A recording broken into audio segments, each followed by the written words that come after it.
Hello friends, welcome to all here in S academy Nashik classroom. I am professor Prashant Patil और आज हम जो कि देखने वाले हैं numerical on the base of Stokes theorem. तो दोस्तों, लास्ट वीडियो में हमने स्टडी किया था basic concept of Stokes theorem जो कि हमें पता है और उस न्यूमेरिकल भी सॉल्व किए थे। So in this video we are going to solve some numerical again. So first numerical is given. First numerical is what? Evaluate double integration of del cross f bar dot n cap ds। So double integration of del cross f bar for the surface of paraboloid z is equal to 4 minus x square minus y square and condition is given z is greater than or equal to 0 and f bar means one of the vector is given। So दोस्तों, Stokes theorem से solve करना ये दिया ही नहीं है यहाँ पे, लेकिन हमें पता है। So स्टोक्स थ्योरम का इक्वेशन क्या है? By Stokes theorem, Stokes theorem हमारे पास है। Stokes theorem is what? Double integration of del cross F bar dot n cap ds is equal to single integration of f dr। okay, surface bounded। so double integration of del cross f bar n cap ds दिया है यहाँ पे। so ये Stokes का problem हो गया। तो यहाँ पे दोस्तों दिया है डबल इंटीग्रेशन फाइंड आउट करना है, तो हम फाइंड आउट करेंगे सिंगल से। ओके, सिंगल इंटीग्रेशन अगर पूछा जाएगा तो डबल से सॉल्व करना है। तो इक्वेशन हम वन कंसीडर करते हैं। So first condition, find integration of F D R. So F D R हम पहले फाइंड आउट कर लेते हैं। So F is what? F bar one of the vector is given here y square i plus zj plus xy जो कि दिया है यहाँ पे। और dr means derivative of position vector, that is dxi plus dyj plus dzk। Okay, दोनों का अगर डॉट प्रोडक्ट ले लिया तो y स्क्वायर के साथ dx की मल्टीप्लिकेशन जो कि हमने लास्ट लेक्चर में भी स्टडी किया था, z के साथ dy की हो जाएगी दोस्तों, और xy into dz। Okay, so ये हो गया FDR। लेकिन कंडीशन भी हमें ऑब्जर्व करनी है। Condition is what? z is greater than or equal to 0। It means we have to consider z। So put z is equal to 0। अगर z का डेरिवेटिव लिया जाए दोस्तों तो dz आएगा और 0 का डेरिवेटिव 0 ही आता है। तो ये दोनों वैल्यू इस इक्वेशन में पुट कर दीजिए। सो dz 0 हो जाएगा और z भी 0 हो जाएगा। सो यहाँ पे सिर्फ बचेगा FDR is equal to y square dx। Okay, so ये कंडीशन यहाँ पे बाकी है। सो इक्वेशन 1 बिकम, therefore equation 1 क्या आ जाएगा दोस्तों? equation 1 become integration of FDR is equal to integration of y square dx, so which we consider as equation A suppose। तो दोस्तों यहाँ पे इंटीग्रेशन FDR मिल गया हमें y square dx। ये इंटीग्रेशन जैसे ही सॉल्व होगा वैसे हमें ये क्वेश्चन का आंसर मिल जाएगा। तो ऑब्जर्व कीजिए, सिर्फ सिंगल इंटीग्रेशन है और दो वेरिएबल है, तो पॉसिबल है नहीं, तो दोनों वेरिएबल हमें कंबाइन करने पड़ेंगे। सो y इंटीग्रेशन मिल गया हमें। तो नेक्स्ट हमें सेकंड स्टेप रहती है इंटीग्रेशन मिलने के बाद, find curve, types of curve और रीजन एंड लिमिट्स। तो दोस्तों, paraboloid is given, surface is paraboloid, S is paraboloid condition में दिया है और उसका इक्वेशन दिया है Z is equal to 4 minus x square minus y square and z is greater than or equal to 0 means what? Z is equal to 0। सो अगर ये z is equal to 0 यहाँ पे पुट किया जाए तो इक्वेशन आ जाएगा 0 is equal to 4 minus x square minus y square। अभी दोस्तों ये minus x square minus y square उस साइड जाने के बाद क्या होगा? It become x square plus y square is equal to 4। So we know very well we can write down this equation as a x square plus y square is equal to 2 square and this is the standard equation of x square plus y square is equal to r square। तो ये equation of circle हो गया और ये RHS अगर हमने compare किया r square is equal to 2 square तो r हमें 2 मिल जाएगा, प्लस और माइनस 2 तो हम कंसीडर करेंगे इन रेडियस। सो हमें कर्व मिल गया। कर्व क्या है यहाँ पे? सर्कल। और दोस्तों सर्कल जैसे आएगा तो यहाँ पे हम पुट कर सकते हैं parametric equation, bipolar coordinate system हम ले सकते हैं। तो पहले सर्कल हम ड्रॉ कर लेते हैं। as x square plus y square is equal to r square means centre यहाँ इसका ओरिजिन पे आएगा और ये सर्कल आ जाएगा। ओके, तो यहाँ पे हम सब्स्टिट्यूट करेंगे, put x is equal to r cos theta आएगा और y is equal to r sin theta आएगा। लेकिन r तो 2 दी है यहाँ पे, तो r is 2 हमने पुट कर दिया यहाँ पे। x का डेरिवेटिव आएगा dx और cos का derivative minus sin, so it become minus 2 sin theta d theta और y become what? 2 sin theta और y का derivative dy is equal to 2 cos theta d theta आएगा दोस्तों। और लिमिट जो कि सिंगल इंटीग्रेशन करना है तो हमें एक तरीके से इसको एक बार कंप्लीट रोटेशन लेना पड़ेगा। सो रोटेशन स्टार्ट होगा थीटा is equal to 0 और कंप्लीटली रोटेट होके फिर से यहीं पे आएगा। It means theta is equal to 2 pi. 2 pi means 360 degree. So दोस्तों लिमिट हमें मिल गया यहाँ पे। Limit is what? Theta is equal to 0 to theta is equal to 2 pi. So ये सभी वैल्यू हम इक्वेशन ए में पुट करते हैं। So equation A become integration of F D R is equal to, limit है theta is equal to 0 to 2 pi y square, y की जगह हम क्या पुट करेंगे 2 sin theta square into tx, tx की जगह हम पुट करेंगे -2 sin theta d theta. So after solving this equation by integration we get the final answer. So ये कैसे सॉल्व करना है दोस्तों, अच्छी तरह से ऑब्जर्व कीजिए, क्योंकि ट्रिग्नोमेट्रिक फंक्शन है। -2 into 2 बन जाएगा 4 और sin स्क्वायर 2 का स्क्वायर है यहाँ पे। So 2 square is 4 into -2 that is -8। तो -8 हम कॉमन ले लेते हैं बाहर। Limit to theta is equal to 0 to 2 pi है। sin का square means sin square theta into sin theta, it become sin cube theta. So sin cube theta का integration कैसे सॉल्व करना है? हम दो तरीके से ये सॉल्व कर सकते हैं। One method is by using reduction फार्मूले और दूसरी मेथड है ट्रिग्नोमेट्रिक फार्मूले। सो ट्रिग्नोमेट्रिक इजी जाएगा, इसलिए हम ये कंसीडर करते हैं इक्वेशन नंबर 2। सो हमारे पास इक्वेशन है sin of 3 theta is equal to आता है दोस्तों 3 sin theta minus 4 sin cube theta. तो हमें ये sin क्यूब चाहिए, तो ये उस साइड चला जाएगा। It become sin 3 theta minus 3 sin theta is equal to ये ये उस साइड चला जाएगा, माइनस है तो 3 sin theta plus 4 sin cube theta है, तो ये यहाँ पे बचेगा 4 sin क्यूब थीटा दोस्तों। सो 4 अगर उस साइड जाएगा तो क्या हो जाएगा divide.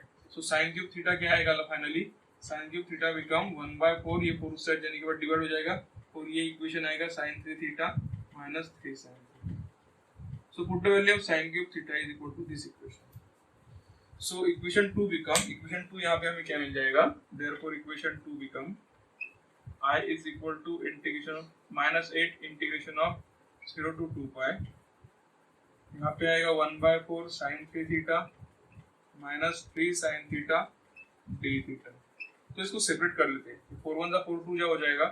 So -2 integration of 0 to 2 pi, square bracket में लेते हैं सेपरेट करने के लिए।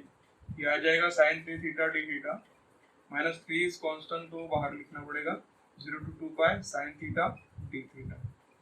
सो इसका इंटीग्रेशन क्या आएगा दोस्तों, -2 sin का इंटीग्रेशन आता है माइनस cos 3 थीटा। ये कॉम्पोजिट फंक्शन है, 3 थीटा है यहाँ पे, तो इसका डेरिवेटिव नीचे लेना पड़ेगा। सो इट बिकम 3 थीटा का derivative with respect to theta क्या आएगा 3 माइनस 3। यहाँ पे sin का इंटीग्रेशन क्या आएगा minus of cos theta. Theta ही दिया है, थीटा का डेरिवेटिव क्या आता है 1, सो लिखने की जरूरत नहीं है 1 0 टू 2।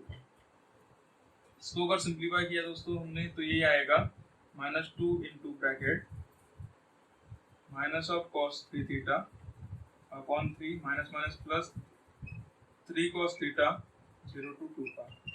अभी हमें यहाँ पे लिमिट पुट करना है दोस्तों। तो लिमिट पुट करते ही हमें फाइनल आंसर मिल जाएगा। तो लिमिट कैसे पुट करना है, अपर लिमिट सबसे पहले पुट करना है। -2 इज कॉमन, अपर लिमिट क्या आएगा minus cos of 3 into theta, theta is 2 pi, so 3 2 6 pi upon 3 plus 3 cos of 2 pi minus lower limit is 0, so it become minus cos of 0 upon 3 plus 3 cos 0। Okay, तो अगर ये simplify किया तो -2 यहाँ पे रहेगा, यहाँ पे आएगा cos 6 pi, 6 pi मींस 1 आएगा। cos of n pi is equal to 1, but n अगर पॉजिटिव रहेगा तो उसकी वैल्यू 1 आती है। सो बेटर वे इवन, अगर इवन पाई रहेगा तो 1 आता है कोई भी। सो माइनस यहाँ पे 1 आएगा upon 3 plus 3 cos of 2 pi, 2 is also even, so ये भी 1 आ जाएगा। Minus cos 0 is 1, so it become -1/3 plus 3 into 1। तो दोस्तों ऑब्जर्व कीजिए, -2 into bracket -1/3 plus 3 minus into minus plus 1/3 minus into plus -3 -3 plus 3 1/3 minus 1/3 के cancel, so 0 into any value is 0। तो finally answer हमें मिल जाएगा 0। सो दोस्तों इस तरीके से प्रॉब्लम हम सॉल्व कर सकते हैं on the basis of Stokes theorem. Okay, so दोस्तों सेम यही प्रॉब्लम मैं आपको दूसरी मेथड से सॉल्व करके देता हूँ आपको। तो प्रॉब्लम कैसे सॉल्व होगा, जस्ट वन टाइम ऑब्जर्व कीजिए। प्रॉब्लम इज गिवन, क्या दिया था इसमें, find out double integration of del cross F bar dot N cap ds, ये हमें फाइंड आउट करना था। और paraboloid S is what, paraboloid curve, जो कि दिया था z is equal to 4 minus X square minus Y square, और z is greater than equal to 0, और एफ बार जो दिया था वो एफ बार हमारा क्या था, F bar is Y square I plus Z J plus X Y K. तो दोस्तों ये था हमारा प्रॉब्लम, हम इसको कैसे सॉल्व करना है एक बार हम देखेंगे यहाँ पे। So by Stokes theorem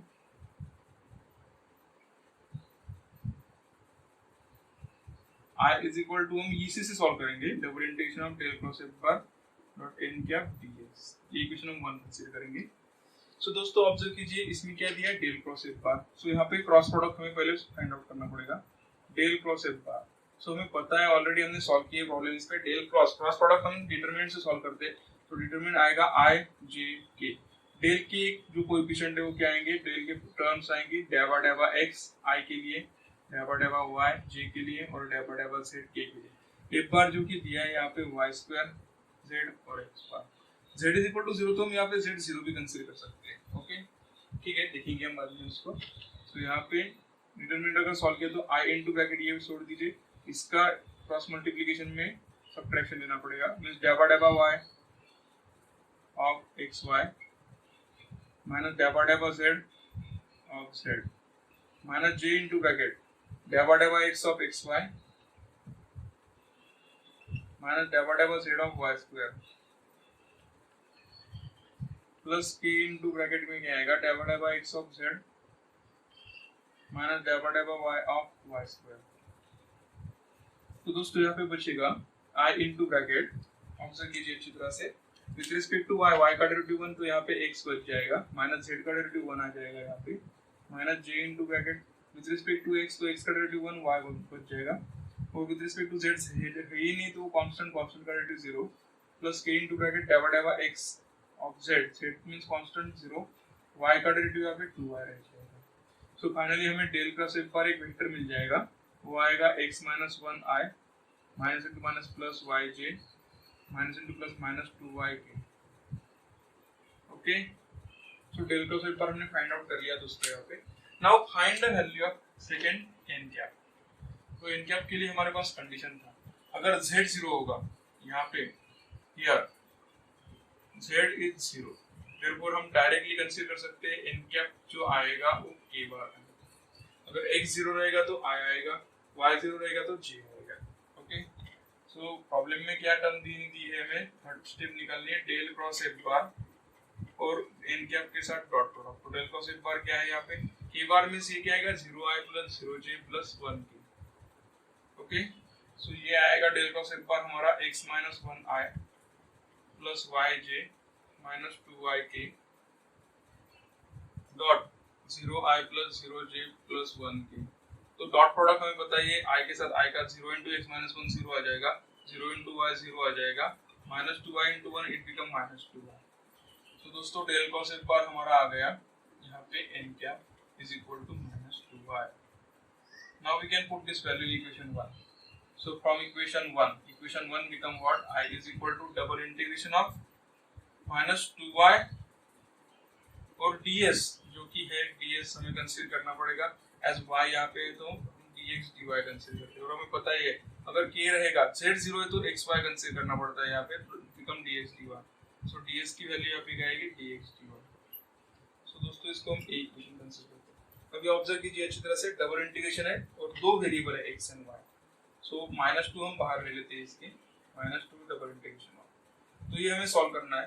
now limit find out करना पड़ेगा यहाँ पे, डबल इंटीग्रेशन के लिए लिमिट फाइंड आउट करना है। Surface is what, surface is paraboloid z is equal to 4 minus x square minus y square and z is 0। So यहाँ पे अगर 0 हमने पुट किया तो हमने देखा x square plus y square क्या आ रहा है, 4 means 2 square, which is the equation of circle with radius आ गई यहाँ पे 2। ओके तो दोस्तों यहाँ पे एक सर्कल हम ड्रॉ कर लेते हैं पहले। तो बाइपोलर कोऑर्डिनेट सिस्टम में प्रॉब्लम में सॉल्व करना पड़ेगा।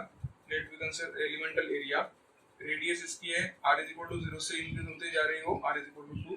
सो लिमिट हमें रेडियस के मिल गए, r is equal to 0 to 2 और थीटा यहाँ से स्टार्ट हो रहा है, ओके, एक राउंड कंप्लीट कर रहा है, it means theta is equal to starting point theta का रहेगा 0 और एंड पॉइंट 360 डिग्री में 2 pi, so theta is equal to 0 to 2 pi. So दोस्तों पोलर कोऑर्डिनेट यूज करना है यहाँ पे, put x is equal to r cos theta and y is equal to r sin theta. तो double integration में direct x is equal to r cos theta और y is equal to r sin theta put करना है, और dx dy आता है हमारा r dr d theta. Okay, so ये सभी वैल्यू इक्वेशन 1 में पुट कर दीजिए। So put in equation 1। तो दोस्तों इक्वेशन 1 क्या आएगा ये हमें ऑब्जर्व करना पड़ेगा यहाँ पे भी। So here equation 1 become, last step है दोस्तों अभी। So equation 1 become what, equation A become double integration of del cos f पर dot n cap ds is equal to -2 double integration में लिमिट दोनों कांस्टेंट है, तो पहले स्टार्टिंग में हम कौन सा भी ले सकते हैं, 0 to 2, then theta is equal to 0 to 2 pi, दोनों कांस्टेंट है इसलिए। ओके, और बीच में दिया है y is what, y is given r sin theta और dx dy means what, r dr d theta. So r की टर्म एक साइड ले लेते हैं हम, r is equal to 0 to 2 pi, 0 to 2 r into r square dr into theta is 0 to 2 pi sin theta d theta आ जाएगा दोस्तों यहाँ पे। तो इट बिकम -2 r स्क्वायर का इंटीग्रेशन क्या आएगा, r क्यूब 1 3, लिमिट आएंगे 0 to 2, sin का integration minus cos theta 0 to 2 pi, minus into minus यहाँ पे प्लस हो जाएगा दोस्तों। तो it become 2, upper limit is 2 cube upon 3, lower limit is 0 into यहाँ पे cos थीटा बच जाएगा क्योंकि माइनस साइन बाहर गया है। सो it become cos of upper limit is 2 pi, lower limit is 0। cos 2 पाई भी 1 आता है, 0 भी 1 आता है, सो 1 - 1 0, तो 0 इनटू एनी वैल्यू 0 आती है दोस्तों। सो हमें फाइनल वैल्यू मिल गई del cos f bar dot n cap ds is equal to 0। So कौन से मेथड से हम सॉल्व कर सकते हैं, लेकिन बेटर वे एक ध्यान में रखिए, डबल इंटीग्रेशन अगर स्टोक्स में पूछा गया तो सिंगल से सॉल्व कीजिए और सिंगल पूछा गया तो डबल से सॉल्व कीजिए। Thank you. नेक्स्ट लेक्चर में हम स्टडी करने वाले और numericals on Stokes theorem and then we will proceed to solve Gauss divergence theorem. Okay, thank you. दोस्तों अगर मेरा प्रयास आपको अच्छा लगा हो तो सब्सक्राइब करना ना भूले और घंटी वाले आइकॉन पर क्लिक करना ना भूले, जिसकी वजह से आपको नोटिफिकेशन आएंगे।